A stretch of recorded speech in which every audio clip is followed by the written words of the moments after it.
श्रीं क्लीं श्रीं कुबेराय अष्टलक्ष्मी मम गृहे धनं पूरय पूरय नमः।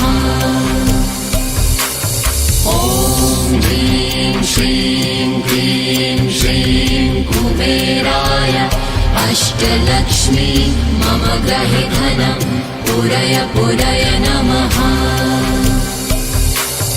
ॐ ह्रीं श्रीं क्लीं श्रीं कुबेराय अष्टलक्ष्मी मम गृहे धनं पूरय पूरय नमः।